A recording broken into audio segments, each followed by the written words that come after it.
o nosso estudo da presença de Cristo a partir do livro de Gênesis, né?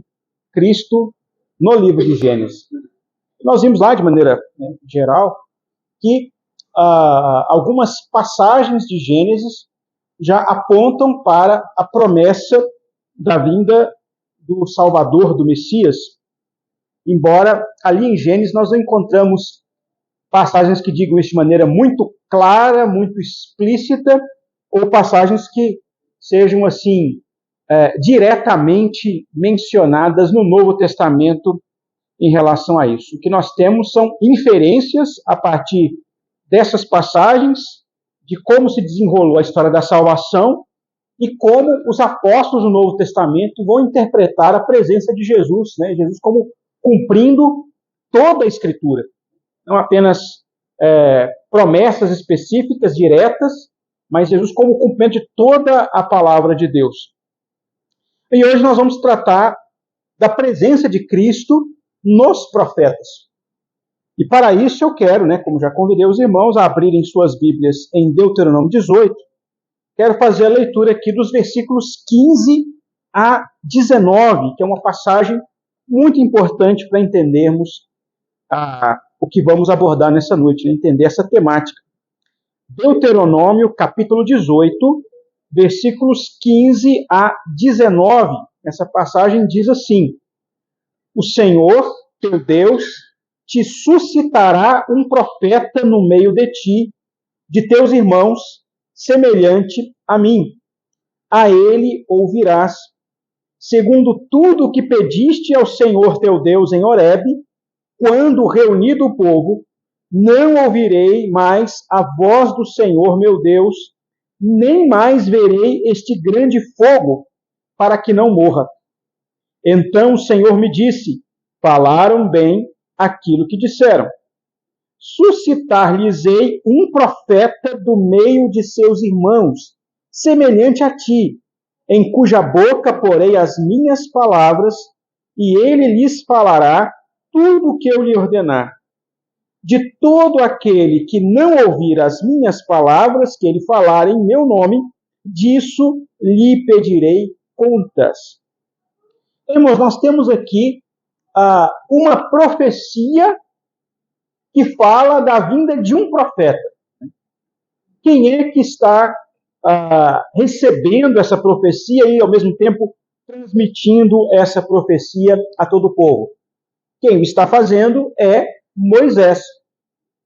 Para nós entendermos aquilo que nós chamamos de profecia bíblica, é fundamental que nós entendamos a figura de Moisés.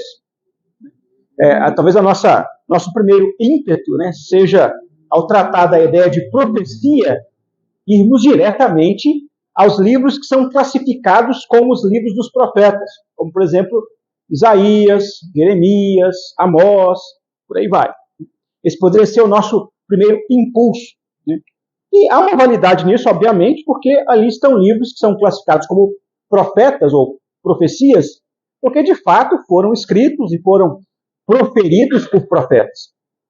Mas é importante lembrar alguns fatos. Primeiro deles que nem todos os profetas da Bíblia escreveram livros proféticos. Por exemplo, o caso de Elias, Eliseu, Tem profetas que profetizaram em Israel. Nós temos as profecias que eles falaram, ou pelo menos boa parte delas, tornou pública, mas nós não temos um livro escrito pelo próprio Elias, ou pelo próprio, e outros mais, Eliseu, por esses profetas. E ao mesmo tempo nós temos profecias escritas por alguns profetas, sobre os quais nós conhecemos muito pouco da história deles. Não há muita narrativa sobre eles, não há necessariamente uma situação, são situados dentro de uma história. Mas que nós temos ali a profecia deles, eles se pronunciando. Mas é importante perceber que esses profetas, eles não começam a profetizar do nada. A atividade profética na Bíblia, ela não começa sem um fundamento. E qual é esse fundamento da atividade profética? O fundamento da atividade profética na Bíblia é Moisés, basicamente. Moisés na literatura do Antigo Testamento, ele é o profeta por excelência. Ele é o profeta que serve como base, como modelo, paradigma, pode colocar assim, para toda a atividade profética que vai se desenrolar desde então. Ele é o homem que foi chamado por Deus, não apenas como nós conhecemos bem, né, para libertar o povo de Israel do cativeiro, né, para ser essa voz que vai falar contra Faraó e que vai chamar o Egito, né, a libertar Israel daquela escravidão de 400 anos, mas ele é a figura que vai estabelecer as bases daquela nação que estava para se constituir como nação a partir da posse da terra prometida.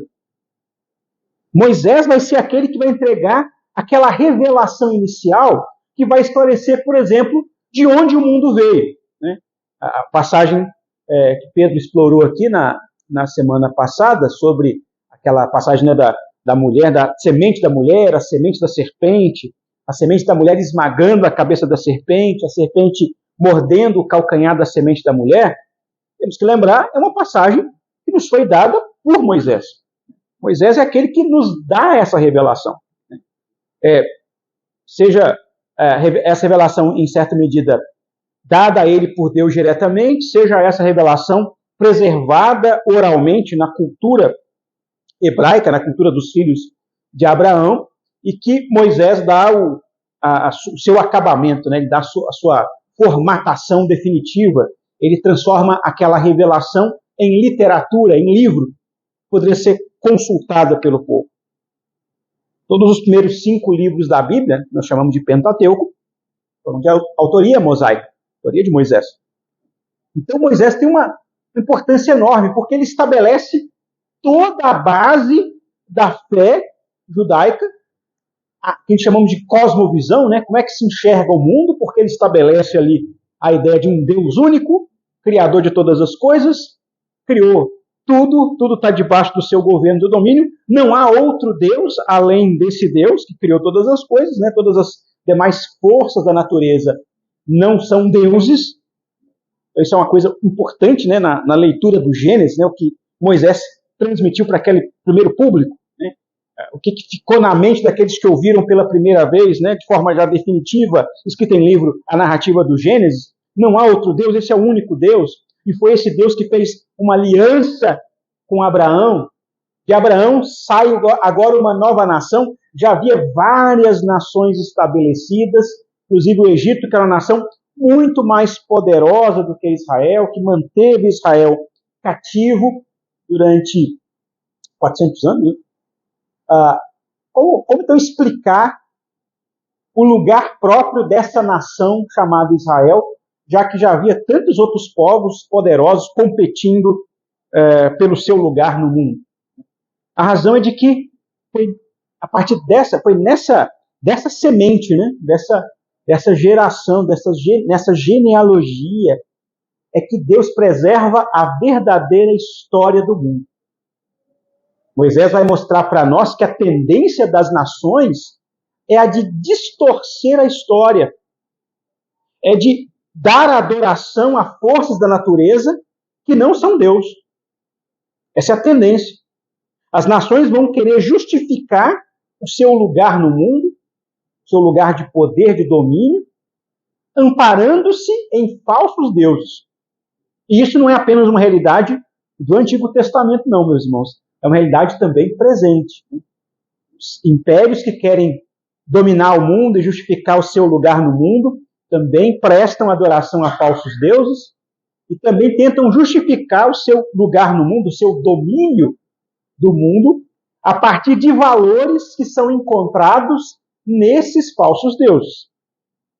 E Deus continua fazendo o que ele fez lá no Antigo Testamento hoje também. Né?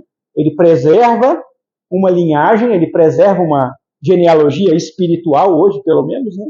Ele preserva um povo, que é chamado igreja, e esse povo preserva a verdadeira história do mundo, porque conhece esse verdadeiro Deus. Então a figura de Moisés é muito importante por isso. Ele é aquele que preserva essa história e alguém que teve uma revelação marcante de Deus em sua vida. É marcado por uma revelação de Deus. Deus fala com ele não apenas lá na experiência da sarça ardente, né? Quem me chama, e ele é notificado, né? Ele é esclarecido de que aquele que falava com ele daquela chama era o próprio Deus, o Deus de Abraão, o Deus de Isaac e o Deus de Jacó. Né? Conheci um pastor que sempre orava, toda vez que começava a orar, ele sempre usava essa expressão, né? Deus de Abraão, Deus de Isaac, Deus de Jacó. Ele sempre começava usando essa expressão bíblica. Mas o que ela transmite? A ideia de que, olha, Abraão, eu sou o mesmo Deus de 400 anos atrás que falou com os patriarcas, eu estou mantendo a história viva, eu estou chamando você para um momento especial nessa história. E Deus mesmo fala para Moisés que Moisés serviria diante de Faraó como se fosse a própria boca de Deus. Essa expressão aparece literalmente lá, no chamado de Moisés, quando Moisés inclusive vai reclamar, vai dizer assim, mas eu não sei falar direito, eu não tenho como falar direito, eu não tenho essa articulação, né, essa facilidade. E Deus assim, não, você vai ser a minha boca, você vai falar para o seu irmão Arão, e Arão vai ser o profeta diante do Faraó. Então, lá no chamado de Moisés, nós já temos o conceito, né, a ideia do que um profeta faz. Né? Qual que é a ideia básica de um profeta? É alguém que fala em nome de Deus. Ele é um porta-voz. Ele fala algo que não é a mensagem dele, que ele criou, que ele elaborou, que ele fez um raciocínio e chegou à conclusão de que, então se é assim, então, portanto, tal coisa. Não. Ele tem que falar exatamente o que Deus lhe mandou falar. Ele não pode acrescentar algo, ele não pode retirar algo dessa mensagem. Ele fala o que Deus lhe mandou falar. Isso é muito importante, né? Porque o profeta ele não tem liberdade criativa nesse sentido para adaptar a mensagem ou acrescentar ou tirar a mensagem. Então, nesse sentido, Arão, sendo Arão o profeta, nesse sentido, né, o porta-voz, ele é alguém que comunica exatamente o que Moisés, ou deveria comunicar exatamente o que Moisés lhe passou. Então pensa bem, né, em termos modernos, né, hoje essa figura já não é muito usada, né, mas até pouco tempo atrás era muito comum que os governantes dos países, inclusive no Brasil, transmitissem as suas mensagens a partir de porta-vozes. Havia um sujeito, né, ainda há, eu acho, mas acho que essa figura nem faz muita coisa hoje em dia. Pelo menos eu não vejo muitos porta-vozes, principalmente o próprio presidente está falando, né? Os governantes em geral falam. Mas em geral se usava o porta-voz naqueles comunicados oficiais. Então o porta-voz ele não podia chegar lá assim e modificar a mensagem do presidente. Acho que a mensagem aqui não está boa, não vou alterar aqui. Acho que isso aqui que ele está falando aqui não convém, não, eu vou tirar isso aqui do discurso. Ele podia fazer isso, ele não pode fazer isso. Da mesma forma, né, e com o perigo de, se ele modifica a mensagem, né, ele está dando uma falsa imagem da pessoa que ele está representando de forma errada aquela pessoa, e está desencaminhando talvez uma nação, talvez a economia do mundo inteiro. Né? Imagina se o porta-voz do John Biden, né, lá nos Estados Unidos, resolve lá fazer um discurso próprio lá em nome do presidente, né, e fala, os Estados Unidos vai aplicar seu dinheiro todo em tal área da economia. Ele inventa da cabeça dele. Isso aí desestabiliza o mundo inteiro. E quando a coisa dá errado, vamos pensar o quê? A culpa é do presidente. Porque o porta-voz dele falou em nome dele, isso aconteceria, ou seja, transmitiria uma imagem errada, distorcida daquele a quem ele foi chamado a ser representante. Então, veja a responsabilidade que pesa sobre os ombros dos profetas. Eu sei que na contemporaneidade, nesses dias, né, nos dias passados também acontecia isso, mas hoje, né, ressaltando hoje, a quantidade de pessoas que se colocam como profetas de Deus contemporâneos é muito grande, né? Gente que diz, Deus me falou, assim diz o Senhor, e usa até mesmo as expressões típicas encontradas na Bíblia, para colocar suas mensagens particulares, aquilo que são sonhos do seu coração. E a Bíblia mesmo, né, Moisés mesmo, em Deuteronômio capítulo 13, ele previne o povo, olha, vão aparecer pessoas que vão dizer coisas assim, né? Assim diz o Senhor, e vão até prever acontecimentos, coisas que se darão no futuro, que vão acontecer, que acontecem. Então tem profecias feitas por falsos profetas que acontecem, têm resultados, mas que não vêm de Deus. Então Moisés, ele se coloca, inclusive, no capítulo 13 de Deuteronômio, como um padrão. Olha, se um profeta... Vamos até ler lá, porque essa passagem é bem interessante. Deuteronômio 13, né, quando ele fala contra os falsos profetas e os idólatras. Capítulo 13 de Deuteronômio diz assim: quando o profeta ou sonhador se levantar no meio de ti, e te anunciar um sinal ou prodígio, e suceder o tal sinal ou prodígio de que te houver falado, e disser, vamos após outros deuses, que não conheceste, sirvamos, não ouvirás as palavras desse profeta ou sonhador, porquanto o Senhor vosso Deus vos prova, para saber se amais o Senhor vosso Deus de todo o vosso coração e de toda a vossa alma. Andareis após o Senhor vosso Deus, e a ele temereis. Guardareis os seus mandamentos, e ouvireis a sua voz. A ele servireis, e a ele vos achegareis. Esse profeta ou sonhador será morto, pois pregou rebeldia contra o Senhor vosso Deus, que vos tirou da terra do Egito, e vos resgatou da casa da servidão, para vos apartar do caminho que vos ordenou o Senhor vosso Deus, para andardes nele. Assim eliminarás o mal do meio de ti.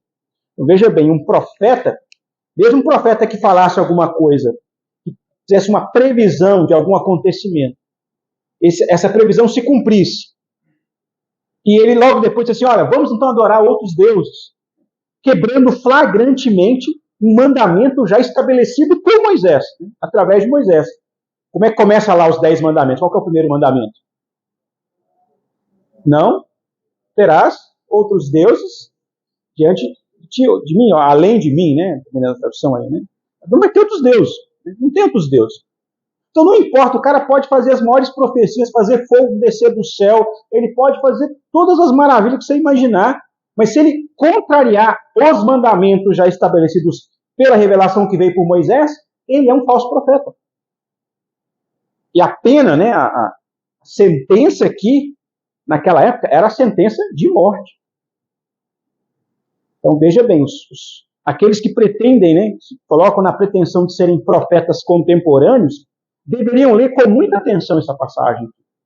Você quer ser um profeta? Então, você está disposto a assumir a penalidade caso você está transmitindo seja uma profecia falsa?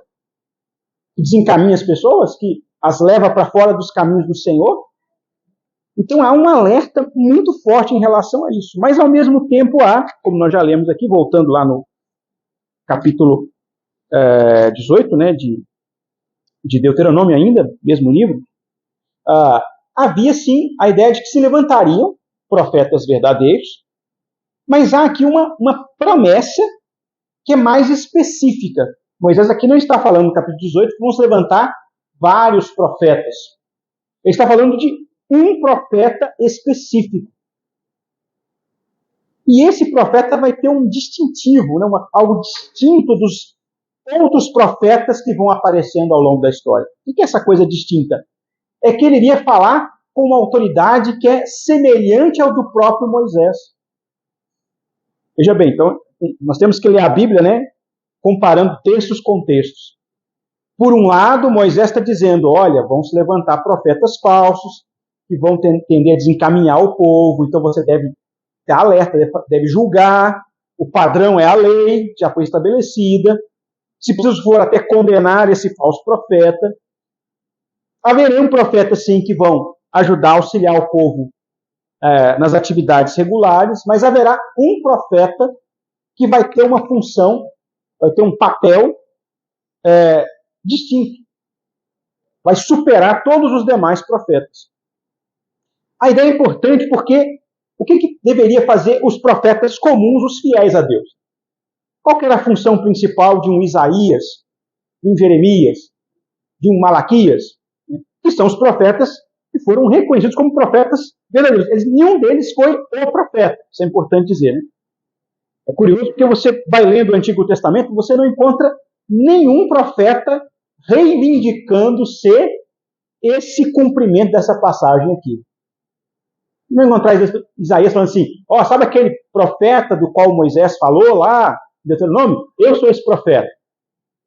Você não vai encontrar nenhum deles falando isso. Todos vão ser firmes em dizer, nós somos profetas de Deus. Vamos dizer, nós estamos falando em nome do Senhor. Assim diz o Senhor. Isaías e os demais. Mas você não vai encontrar nenhum deles dizendo assim, eu sou esse profeta aqui do qual falou Moisés. Nenhum. Curiosamente, né? Sim?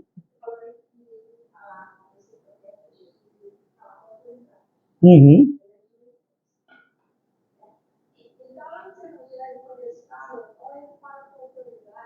Exatamente.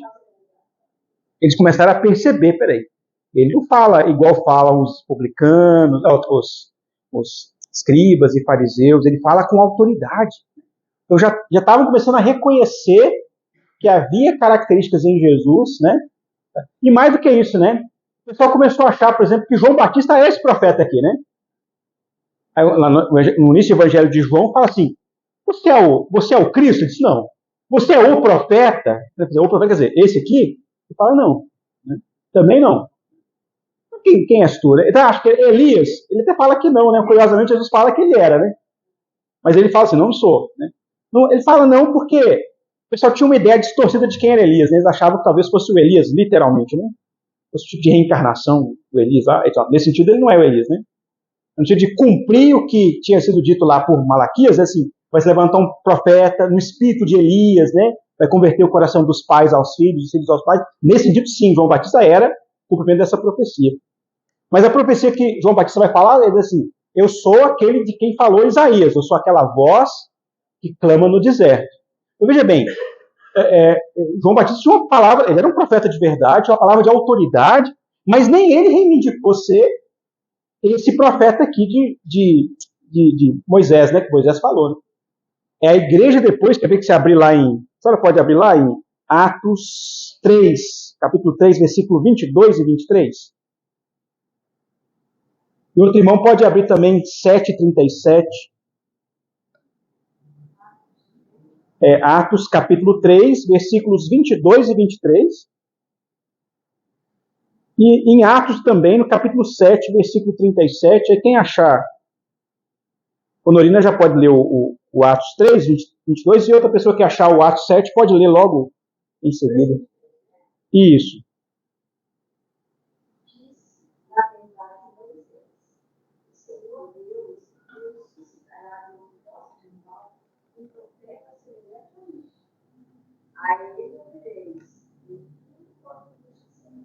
Uhum.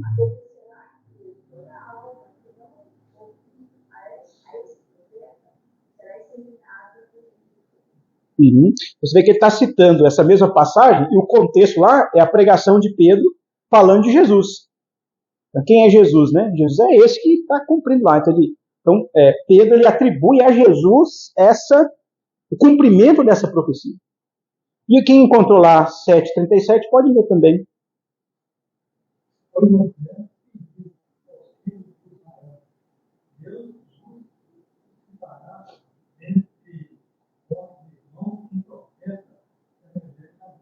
Uhum. Também no contexto do diácono lá, do Estevão, né? Ele pregando, né? Então Estevão também está concordando com a pregação de Pedro. Você está vendo, vocês lembram lá da promessa de Moisés, a profecia de Moisés, vai se levantar o profeta? Pois é. Cumpre em quem? Em Cristo, em Jesus, né? O Senhor Jesus. Então aqui é muito importante pensar que na visão que Deus deu para Moisés, já havia um plano de que se levantaria alguém na história que seria um profeta, ou o profeta por excelência. Moisés está servindo apenas de uma espécie de modelo, de padrão, né? Eu diria assim, né, na linguagem do Novo Testamento, ele é uma espécie de sombra do próprio Cristo. Ele é semelhante àquele que viria, mas ele não é o cumprimento completo. Isso é importante, porque isso ajuda até a gente a entender a ideia de fechamento do que a gente chama de cânon das Escrituras. O que é o cânon? Tem um conjunto de livros que nós chamamos de Bíblia, né? A Bíblia não é um livro exatamente, né?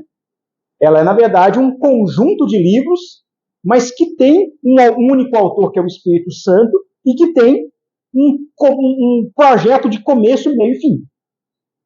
Jesus, então, ele é aquele, na sua vinda, na vinda desse profeta, aquele que vai dar o acabamento a essa profecia, uma vez que Jesus não vai fazer igual Moisés fez, né? Jesus vem, cumpre o seu ministério, morre na cruz, e diz, ó, agora espere porque vai surgir um outro profeta ainda, né? Ele pode ter falado assim, né? Vai surgir mais um aí na frente, e aí vocês esperam até que esse surja. Ele não fala isso. O que Jesus vai fazer? Ele vai prometer dar o Espírito Santo sobre a igreja, de maneira especial, né? Com uma missão especial para os apóstolos, para que esses confirmem, através do seu testemunho, a obra de Jesus. E não tem mais nenhuma profecia de novos profetas para confirmar essa mensagem. A geração dos apóstolos recebe o Espírito Santo para confirmar o ministério de Cristo, né? Através do seu testemunho, e muitos deles, inclusive, pagando com a sua vida, né? Dando a sua vida por esse testemunho. É importante entender isso, né? Para a gente não banalizar a ideia de um profeta. O que um profeta é? Né? Se você uma coisa comum, corriqueira, qualquer um podia fazer, de qualquer jeito. Não. Havia regras para o exercício profético. Não era uma coisa meramente do desejo, da inspiração, das percepções particulares de alguém. E, em geral, se você for ler a Bíblia com cuidado, você vai perceber que a maioria dos profetas não queriam mexer com isso. Lembra lá de Jeremias? Eu chamo Jeremias no início, capítulo 1. Eu disse, mas senhor, eu sou uma criança. Eu não vou mexer com isso, né? Aí Deus confirma, não, mas eu vou colocar a palavra nos seus lábios, você vai sim, você vai dar conta. Eu vou te capacitar. O próprio Moisés, como eu já falei, né? Ele não queria ser esse libertador de Israel. Ele disse, senhor, eu nem sei falar direito. Ele não queria mexer com isso. Né? Então, a maioria dos profetas, de fato, eles tinham um grande temor. Eles não queriam porque reconheciam que a tarefa era uma tarefa bastante árdua, exigente. E o exemplo de Jeremias é bem apropriado para isso, né? Porque é o profeta do qual nós temos muitos e muitos relatos dos sofrimentos que ele teve por manter-se fiel. Porque enquanto ele profetizava, Jeremias, ele conviveu com vários profetas falsos que pregavam o que o povo queria ouvir. Ah, não, nós somos o povo abençoado por Deus. Olha o nosso templo aqui. Deus não vai deixar esse templo ser destruído. O nome dele está aqui nesse templo. E faziam do templo uma espécie de amuleto. Não basta eu encostar no templo aqui que eu estou protegido espiritualmente, né? E o inimigo vai... Aí viver uma vida devassa, uma vida de idolatria, uma vida de um monte de pecado, mas como ele está lá no templo, né? O templo me defende. E diz assim, gente, não é assim, né? Deus vai cumprir o que ele já tinha, inclusive, falado através de Moisés. Veja bem, esse é um ponto importante. Os profetas, a maior parte da profecia deles, do que eles falavam, que a gente chama de profecia, era, na verdade, chamar o povo a reler Moisés e a cumprir o que está em Moisés. Os profetas olhavam assim, vocês estão quebrando a lei que foi dada através de Moisés, vocês estão na idolatria, estão na feitiçaria, estão na vida promíscua sexual e tal. Vocês têm que voltar a ler Moisés, porque Moisés, inclusive, previu o que isso ia acontecer. E quando o povo permanecesse de forma no seu pecado, né, endurecidos no seu pecado, que Deus enviar profetas, que Deus enviar castigos, Deus enviar pragas, e a última ação de Deus seria, como disciplina sobre o seu povo, seria permitir que nações estrangeiras viessem e destruíssem o povo, matassem o povo, levassem o povo cativo e os tirassem da terra da promessa. Já está tudo aqui no Pentateuco. em Deuteronômio mais especificamente, né? Está tudo aqui já previsto, né? Chama de bênção e maldição. Então, há tempos atrás surgiram alguns pastores com mensagem, né, de bênção e maldição, né? Veja bem, bênção e maldição, irmãos, tem a ver com o cumprimento da lei.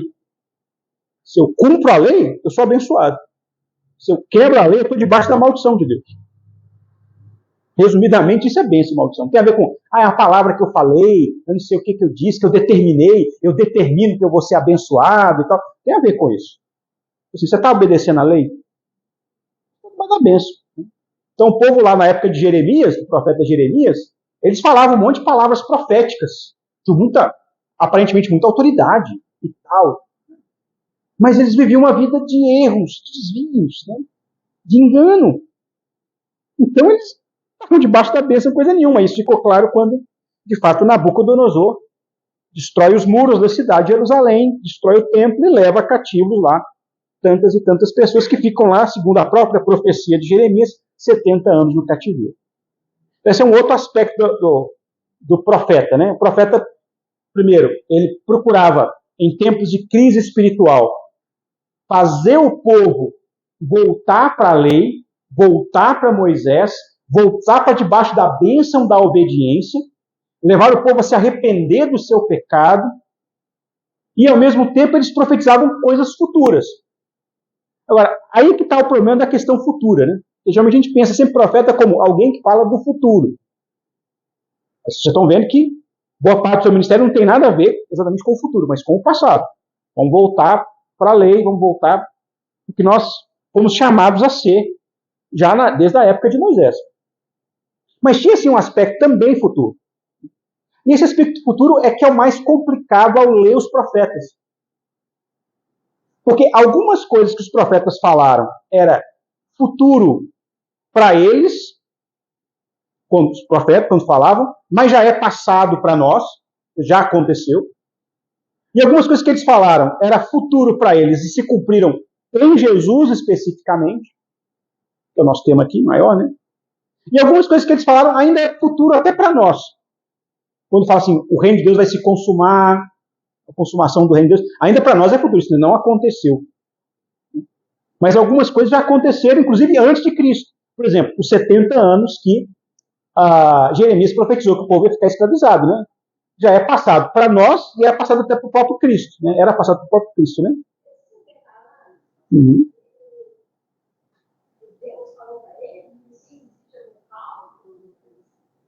Deus falou para ele, mas falou com... Aí penso eu, tá? Tem um fundamento nisso aí, porque era mais ou menos o prazo de uma geração. Pensar assim, né? A ideia de vai passar uma geração, pelo menos, ou pouco mais de uma geração, no cativeiro. A ideia é essa, né? Quando a gente vai pegar os livros lá de Esdras, por exemplo, quando o pessoal começa a reconstruir o templo, ainda tinha gente viva que tinha visto o templo antigo, né? Estavam bem velhinhos, é verdade, né? A gente que era criança, provavelmente, né? Criancinhas lá que estavam lá na época que o templo foi destruído, mas chegaram a ver o templo. E eles já velhinhos lá, reconstruindo o templo novo, eles ainda são ainda essa geração que está acabando, né? E eles choram, né? Eles lamentam, porque eles tinham visto a glória daquele templo, não é a mesma, pelo menos externamente, né? Não é a mesma glória, né? Aquela coisa bonita do templo de Salomão, né? Uma coisa se perdeu. Os novos que não tinham conhecido, que nasceram no cativeiro, eles se alegraram, falaram, fizemos um negócio muito legal. Mas os mais velhos assim, não é a mesma coisa. Ficaram tristes, né? Então tem uma razão de ser 70 anos, né? A ideia de pelo menos uma geração que passa, né? E cresceu fora, cresceu no cativeiro. Né? Mas essa é uma das profecias que a gente pode dizer assim, que era futuro para o profeta, mas já era passado inclusive para os próprios apóstolos no Novo Testamento. E tem várias. E nesse ponto a gente tem que tomar cuidado com os profetas, porque é muito comum hoje em dia, quando acontece alguma situação mundial, eles vão lá nos profetas achar alguma profecia para dizer que se cumpriu hoje. Né? Tem essa guerra do Hamas com Israel. E tem a faixa de Gaza. Então o pessoal tudo caçando lá, passagem com a palavra Gaza na Bíblia, né? Vai lá no aplicativo da Bíblia, né? coloca assim, Gaza, aí procura na Bíblia. Aí tem um monte de versículo da Bíblia que aparece a palavra Gaza.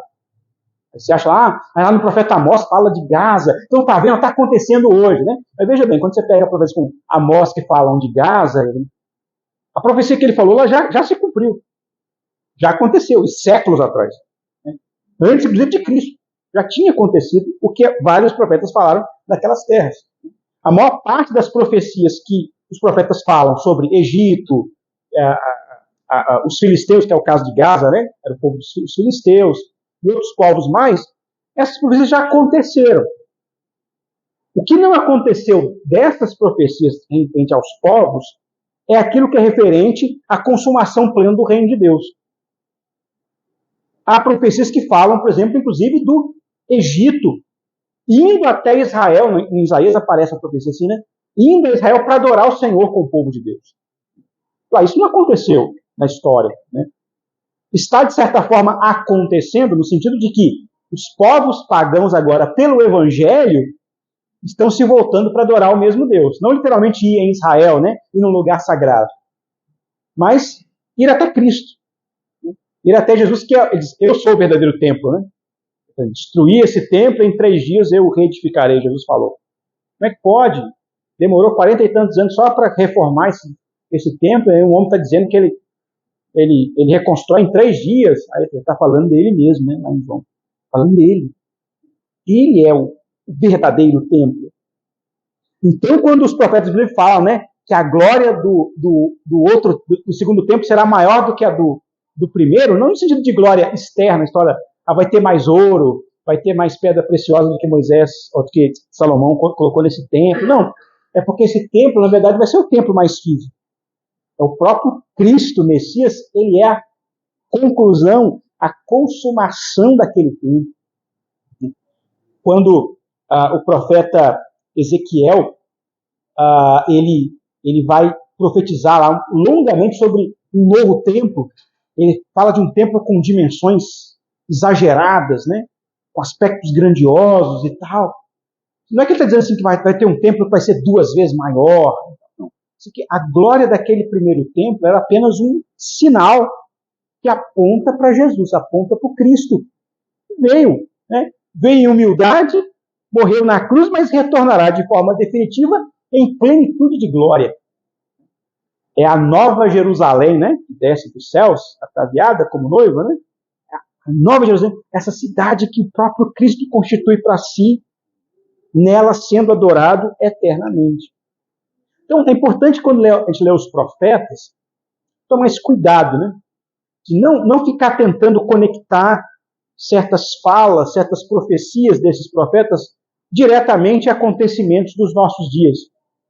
Porque a maioria delas, como eu falei, ou já aconteceram os próprios dias bíblicos aqui, até anteriores aos dias dos apóstolos, ou aconteceram fartamente em Jesus Cristo, ou ainda estão para se consumar, não num tempo determinado, específico da nossa história, mas não num tempo qualquer, na verdade, né, da nossa história, mas estão para acontecer num tempo definido da nossa história, que é a volta do Senhor Jesus, o retorno dele, a sua consumação. Eu tinha um professor no seminário que ele trouxe para nós uma imagem, quando ele deu uma aula sobre profecia, que me ajudou muito a entender, né, a entender isso, né, a pensar sobre isso. É a imagem de uma cadeia de montanhas. Se é uma cadeia de montanhas, né, você vê várias montanhas. Se você olha para um certo ângulo, essas montanhas, você pode vê-las em paralelo. Então, quando a gente lê a Bíblia, a impressão que nós temos é que essa é uma montanha, agora é outra montanha, pensando nos acontecimentos bíblicos como sendo essas montanhas, né? Essa é uma montanha, aquela é outra montanha. Mas você pode também ver a mesma cadeia de montanhas de uma outra perspectiva. Você se coloca em tal posição que você vê apenas a primeira montanha e os outros cumes das montanhas, uma atrás das outras. E esse professor ilustrou isso dizendo assim, é mais ou menos como o profeta profetizava.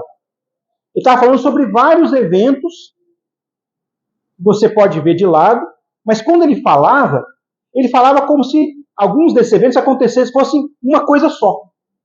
É como se alguém que se coloca do lado dessas montanhas, ele fala de um evento que está mais perto dele, a primeira montanha. Ele já fala dessa montanha como se já fosse a segunda, a terceira, a quarta montanha. A ilustração procura ajudar a gente em quê? A perceber como é que os próprios apóstolos olharam para Jesus, olharam o ministério de Jesus e lendo, relendo, ouvindo de novo os profetas, eles dizem assim, estava lá Jesus. Mas isso que o profeta falou tinha a ver com Jesus. Algumas passagens que para nós, até mesmo para nós, em algum momento não parecem ser muito claras. Precisamos admitir isso, né? Nem todas as passagens que os apóstolos usaram para explicar o ministério de Jesus são para nós, no primeiro momento, muito claras ao falar de Jesus. Mas eles entenderam assim, claro, por orientação do Espírito Santo, mas também por um exercício pessoal de ler o profeta, ler o texto, ouvi-lo, não apenas como um cumprimento imediato, mas com algo que tem consumação no Messias. E para a gente fazer esse exercício, de forma mais prática, eu vou ler não um profeta, mas eu vou ler a interpretação que Mateus dá de algumas passagens proféticas. Então, abra sua Bíblia lá no Evangelho de Mateus, lá no capítulo 1. Nós vamos ter, mais adiante, dos nossos encontros aqui, nessa série de estudos, um estudo só sobre os evangelhos, tá? Mas aqui eu estou pegando Mateus, adiantando um pouco nesse estudo sobre os evangelhos, Jesus, o nascimento de Jesus, nos evangelhos, só para chamar a atenção dos irmãos sobre a questão do profeta. E você vai perceber que Mateus é um evangelho que ele é muito preocupado em dizer para nós que Jesus é o cumprimento das profecias. De maneira total, plena. Então, lá em Mateus capítulo 1, começa o evangelho de Mateus com a genealogia. Eu não vou entrar na genealogia aqui. Tem muitos elementos muito interessantes também nessa genealogia. Mas, logo em seguida, como questão de tempo aqui, mas logo em seguida vai acontecer o anúncio do nascimento de Jesus, aqui no Evangelho de Mateus, contado pela perspectiva de José. Isso é muito importante também, que você vai ler passagens sobre o nascimento de Jesus em Mateus e também vai lê-lo em Lucas, por exemplo. E lá em Lucas vão ser narrados alguns fatos que não aparecem em Mateus, e em Mateus vão ser narrados alguns fatos que não aparecem em Lucas. Então, mas por que tem essa diferença?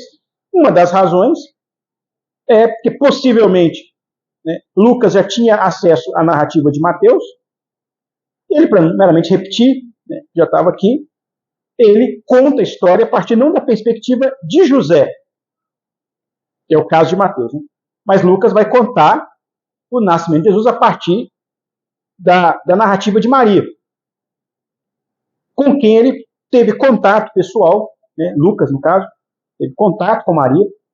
Maria e os irmãos de Jesus fizeram parte do início da igreja em Jerusalém, e Lucas, quando ele se converte, ele começa a caminhar com o apóstolo Paulo, e através de Paulo ele tem contato com a igreja, e ele vai dizer no início do Evangelho de Lucas que ele vai recolher vários testemunhos de pessoas que foram testemunhas oculares daqueles acontecimentos, que viram. E Maria, com certeza, é uma testemunha ocular, mas uma testemunha privilegiada, porque ela não apenas testemunhou, mas ela participou diretamente dos acontecimentos da vida do Senhor Jesus, sendo a mãe de Cristo. Mas aqui no caso de Mateus, não. Mateus está olhando a história a partir da ótica de José. Ele começa dizendo que José ficou sabendo que ela estava grávida, ele não querendo infamá-la, ele pretende fugir. Deus envia um anjo que dá para ele as orientações. José, a partir do final do versículo 20, José, filho de Davi, não temas receber Maria, tua mulher, porque o que nela foi gerado é do Espírito Santo. Então, assim, no primeiro momento, essa informação, irmãos, é uma informação muito, muito forte. Até hoje ela é, Se a gente for pensar bem. Nasceu o próprio Espírito Santo. Quem mais na história nasceu gerado diretamente pelo Espírito Santo? Ninguém. Isso é um milagre único. Só aconteceu aqui e não vai repetir de novo. Se aparecer alguém assim, eu estou grávida do Espírito Santo, está enganado aí. Aconteceu alguma coisa. Não é do Espírito Santo, não. É através de vias naturais, né? E até aquelas mulheres do Antigo Testamento que não podiam engravidar, o caso de Sara, o caso de Ana, o Espírito Santo participou, operou um milagre na vida delas, é verdade, mas o milagre não dispensou a participação do homem, né, no negócio. Foi dispensar. Aqui é um caso diferente, aqui é só Maria. José não participou do negócio. Ele não teve nada a ver com isso, nenhum outro homem. Foi só do Espírito Santo. Então, ela dará à luz. Então, isso é uma coisa impactante, uma mensagem impactante. Ela dará à luz um filho e lhe porás o nome de Jesus, porque ele salvará o seu povo dos pecados deles. Então, por ser um acontecimento tão surpreendente, tão inédito, a primeira pergunta dos apóstolos, sim, mas já tinha sido previsto que isso ia acontecer desse jeito, que o Messias vinha gerado pelo Espírito Santo? Será que tinha alguma profecia sobre isso? Não tinha. Olha só o que diz. Né? Ora, tudo isso aconteceu para que se cumprisse o que fora dito pelo Senhor por intermédio do profeta. Eis que a virgem conceberá e dará à luz um filho, e ele será chamado pelo nome de Emanuel, que quer dizer Deus conosco. Vocês vão ver aqui que, já antecipando, né? Que várias vezes Moisés vai usar essa fórmula, né? Vai dizer assim, para que se cumprisse por intermédio do profeta, no versículo 23, no versículo 5 também vai aparecer, né? Escrito por intermédio do profeta, no capítulo 2, capítulo 2 de Mateus, versículo 5, né? Por intermédio do profeta. No versículo 15 do capítulo 2, por intermédio do profeta, e mais adiante, também no versículo 23, por intermédio do profeta. Aliás, no versículo 17, eu pulei um, né?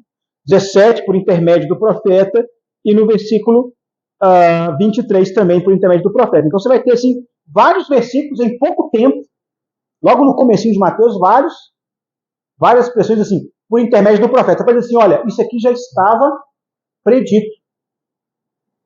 Mas quando você vai lá no texto mesmo do profeta, vai ler, eu não vou fazer isso aqui por causa do tempo, né?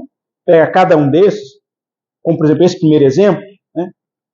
Você vai perceber que Isaías não faz essa profecia do nada.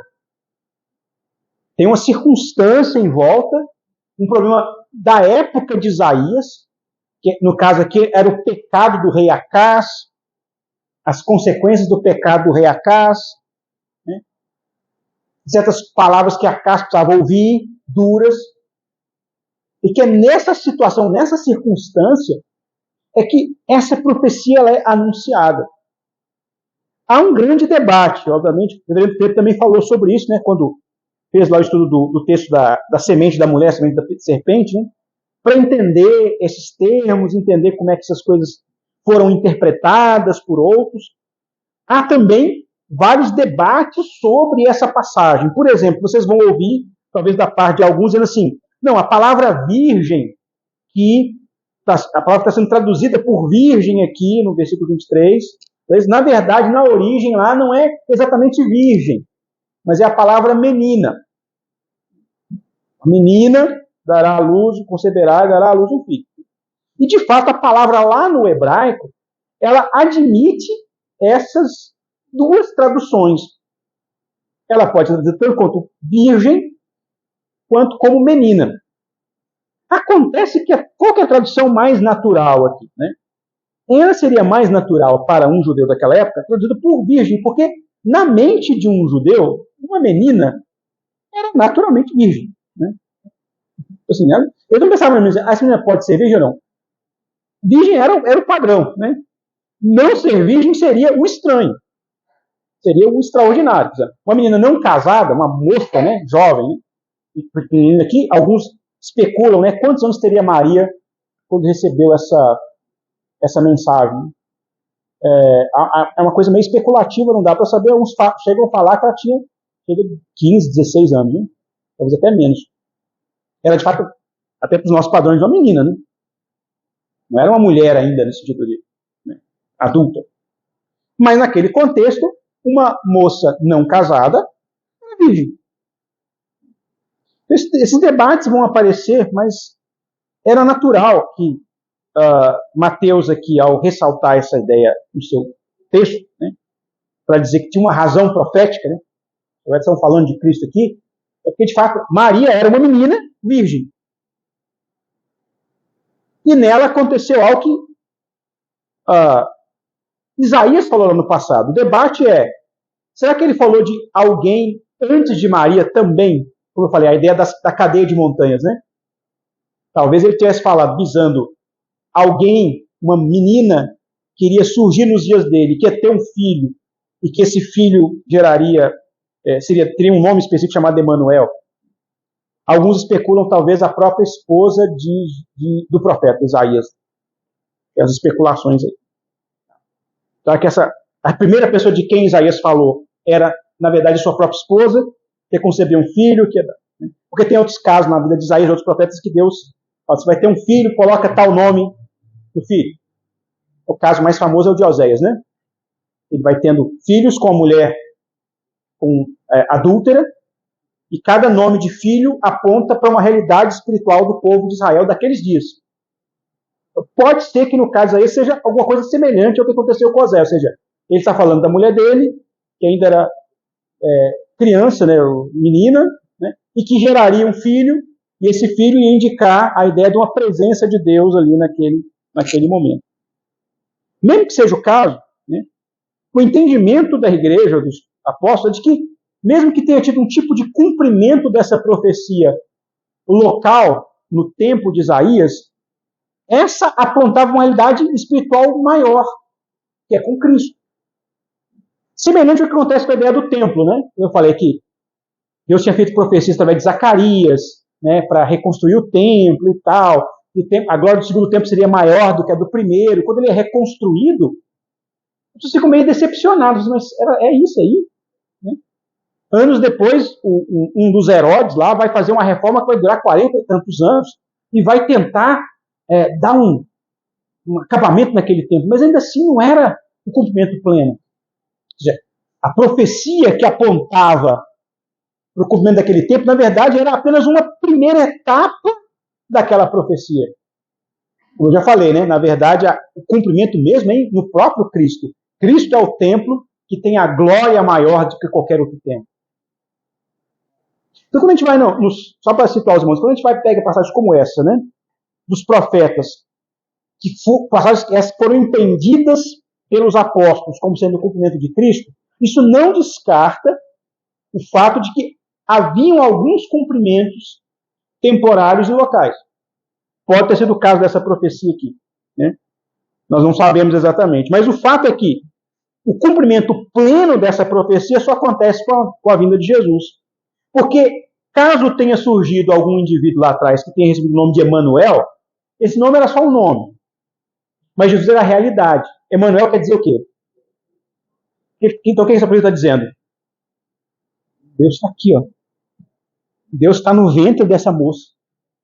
Deus se encarnou. Na linguagem de João, né, o Evangelho de João o verbo se fez carne. Está aqui o verbo divino, está no ventre dessa moça. É uma coisa fantástica. Né? Até mesmo o nome Jesus, tá? A gente fala assim, ele vai ser chamado de Jesus, né? Então, era um nome comum naquela época. Jesus é uma forma já alterada do nome Josué. Quer dizer assim, Yahvé é o Salvador. Josué quer dizer isso, né? Jeová é o Salvador. Então quer dizer que Josué é a mesma coisa? Só que o Josué lá do Antigo Testamento era um tipo de Salvador. Era alguém que conquistou a terra prometida, né? Pelo menos parte dela. Levou o povo a habitar na terra. Mas quem é o verdadeiro Josué? O Josué pleno. É Jesus. Ele é o verdadeiro. Porque Josué só conquistou uma terra humana, né? Passageira. O Jesus vai nos levar para a terra definitiva, a terra prometida de fato, né? Plena. Então ele é o verdadeiro Josué. Então algo semelhante acontece aqui na profecia de Isaías, Emanuel. Se teve um Emanuel lá no passado, na época de Josué, na época de Isaías, o verdadeiro Josué agora estava ali, no ventre de Maria. Nosso tempo já está quase no final, eu queria só citar mais um exemplo, né, disso. Né? que é um dos textos também mais difíceis, né? No capítulo 2, versículos 5 e 6, eu falei, né, que os mestres lá da lei, chamados por Herodes, eles foram perguntados, né, onde é que tem que nascer o Cristo? Porque chegaram os magos aí do Oriente, viram uma estrela e estão dizendo que nasceu um novo rei aí. Nasceu o Cristo. Cristo nasceu. A Bíblia fala onde é que ele tinha que nascer, porque eles chegaram em Jerusalém meio desorientados. Então os mestres da lei foram abrir a Bíblia assim. Não, a profecia está dizendo lá, né? É a profecia de Miqueias, capítulo 5, versículo 2, diz lá, né? E tu, Belém, terra de Judá, não és de modo algum menor entre as principais de Judá, porque de ti sairá o guia que há de apacentar o meu povo Israel. Então, a figura de Davi, que é a figura do rei pastor, né? Ele é rei pastor, como está lá no Salmo 23, e vai nascer o filho de Davi, rei pastor, definitivo, vai nascer também na mesma cidade de Davi, em Belém. Mas esse aqui é tranquilo, né? Até os mestres da lei lá. Sabe? Agora, tem uma outra passagem que é mais complicada para nós, né? Porque quando José, sabendo que está sendo ameaçado por Herodes, ele foge e vai para o Egito. Mateus é o único evangelho que fala dessa parte da história, né? Eles já tinham recebido os magos, receberam os presentes, os magos foram alertados por Deus, não volta, não fala para Herodes onde você achou o Messias, volta por outro caminho, eles voltam, Herodes fica furioso e quer matar o rei Messias lá, o menino Messias lá de qualquer jeito. Eles pegam Jesus, né, Maria e José, e vão para o Egito. E ficaram lá até que Herodes morresse, diz o versículo 15. E lá ficou até a morte de Herodes, para que se cumprisse o que fora dito pelo Senhor, por intermédio do profeta: do Egito chamei o meu filho. Quando você vai ler lá, essa profecia está em Oséias, capítulo 11, versículo 1. Quando você vai ler em Oséias, parece que ele está falando nem do Messias, mas que ele está falando de Israel. Israel teve essa experiência, né? Literal, né? Meu filho Israel, descendentes de Abraão, ficaram escravos no Egito durante um tempo. E lá do Egito eu os resgatei. Eu chamei meu filho, te libertei eles da escravidão e os trouxe para a terra prometida. Então, quando você lê o profeta naquela situação, parece que ele está falando não de um fato futuro, mas de um acontecimento passado. Já aconteceu lá, séculos atrás. Eu já tinha feito isso. Eu já chamei meu filho. Mas aí vem uma coisa curiosa, que é muito característico de Mateus, especificamente. Aparece também nos outros evangelhos em alguns momentos, mas é muito forte em Mateus. Uma das intenções do evangelho de Mateus, que o distingue dos outros evangelhos, é que ele quer mostrar que Jesus não é apenas o cumprimento de profecias específicas. O que Mateus quer mostrar, mais do que os outros evangelhos, é que Jesus é o verdadeiro Israel. Jesus é o Israel de fato. De onde é que vem o nome Israel, vocês lembram? O nome Israel veio de onde? De Jacó, não é? Quando Jacó briga com o anjo e tal, ele diz, você não vai ser chamado mais Jacó, vai ser chamado Israel. Porque você lutou e tal, e você prevaleceu, né? A ideia de alguém que é guerreiro, né? Luta a causa de Deus, né? Então isso não foi dado de presente para Jacó para identificar a nação. A princípio, Israel não era o nome de um país. Era o nome de um homem. Na verdade, um segundo nome, né? Que é o Jacó. Jacó que foi chamado de Israel. E a partir de Jacó, os filhos de Jacó foram começando a chamar de Israel. Porque são os filhos de Israel. Filhos de um indivíduo, não uma nação. É que nasceu para vamos chamar esse povo de Israel. Não. Tem um Israel já. Israel deu origem a um povo. E esse povo deve ter uma unidade espiritual. Na verdade, quem é esse anjo que briga com Jacó lá? É uma figura do próprio Cristo antes, né? Porque ele pergunta assim, quem és tu, né? Você quer saber meu nome? O anjo fala para ele, né? Você quer saber, né? E como é que é o nome que Jacó deu para aquele lugar lá? Peniel, né? Assim, eu lutei com Deus. Ele fala, Jacó lutava com o homem. Depois assim, lutava com o anjo. O anjo falou para ele, depois assim, na verdade, esse homem, esse que eu achava que era homem, depois eu achei que era anjo, na verdade é o próprio Deus. Deus lutou comigo. E eu prevaleci, olha que loucura, né? Deus podia ter me fulminado aqui, não estava nem brigar. Então, essa identificação com Deus ali naquele momento é para dizer assim, veja bem, Jacó, quero que você seja uma representante, a presença divina na terra aqui através desse povo. O chamado que Jacó recebeu ao receber aquele nome era representar Deus na terra. E quem é a consumação dessa representação? É o próprio Filho de Deus, o Cristo. Então, Mateus, em algumas passagens, vai causar esse estranhamento para nós. Né? Mas o que ele está falando aqui? Isso aqui não aconteceu já com Israel lá no Antigo Testamento, mas quem é o verdadeiro Israel? O Israel é Jesus. Jesus é o verdadeiro Israel. É ele que, de fato, mostra, né, a presença de Deus na terra, consumando o processo de salvação.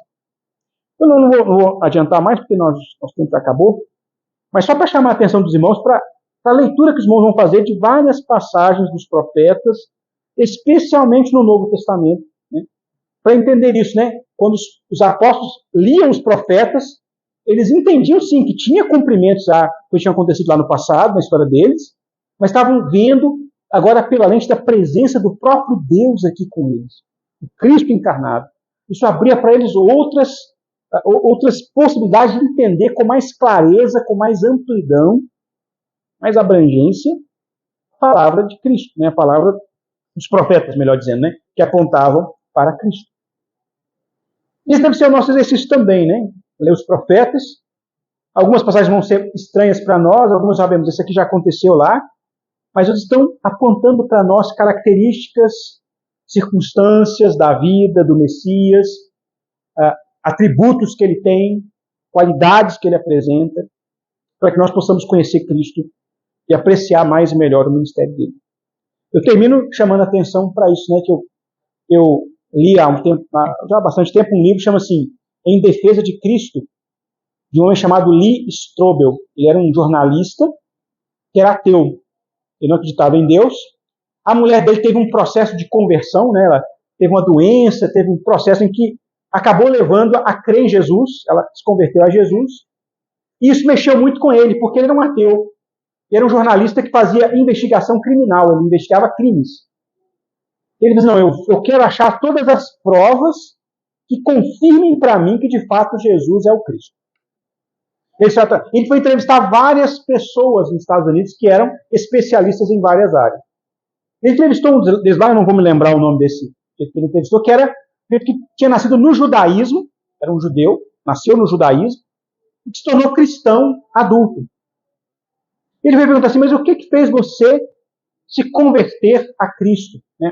Falar que Jesus de Nazaré é o Cristo, o Messias prometido do povo de Israel, já que a maioria das pessoas do seu povo negam isso. Né? A maioria dos judeus até hoje, né, negam que Jesus é o Messias. Eu fui convencido de uma forma muito simples. Alguém me falou para ler a Bíblia. Eu era um judeu criado no judaísmo, mas eu nunca tinha lido a Bíblia. A gente acha assim que o cara é judeu, é religioso, né? Mas muitos judeus são ateus, irmãos. Não tem nada, não tem religião. Né? São pessoas alguns até dos ortodoxos até seguem várias rituais e tal, mantêm certas tradições, mas poucos param assim, para ler a Bíblia comprometidos a entender o Evangelho. E quando esse homem parou para ler os evangelhos, ler os profetas, e começou a comparar com o que ele lia nos evangelhos, não apenas os textos explícitos, que nós vemos aqui, mas todos os profetas, ele ficou maravilhado. Assim, olha, quanta coisa fala do Messias que está acontecendo literalmente aqui nos evangelhos. E foi isso que levou esse homem, esse judeu, a se converter ao evangelho. E, olha, não dá para negar. Jesus é o Filho de Deus, ele é o Verbo que se fez carne, e estava tudo profetizado, e tudo aconteceu exatamente como Deus havia falado através dos seus profetas. Vamos orar então, meus irmãos. Senhor, nós agradecemos porque o Senhor é o Deus Todo-Poderoso, Deus que governa sobre todos os fatos, acontecimentos, sobre toda a história. E o Senhor é o Deus que, por meio dos teus profetas, já nos alertou, já nos sinalizou tudo o que o Senhor haveria de fazer através do teu Filho, a manifestação do teu Filho na encarnação do Verbo. E nós reconhecemos isso como igreja, agradecemos ao Senhor por essas promessas e oramos para que a nossa leitura da tua palavra seja sempre enriquecida por essa essa certeza, essa consideração, que nosso coração seja inflamado por essa fé, e estejamos mais ainda determinados a pregar a tua palavra, anunciá-la como um todo, tanto o Antigo quanto o Novo Testamento, entendendo que se trata da verdadeira e única palavra do Senhor. Nós assim agradecemos, no nome de Cristo. Amém.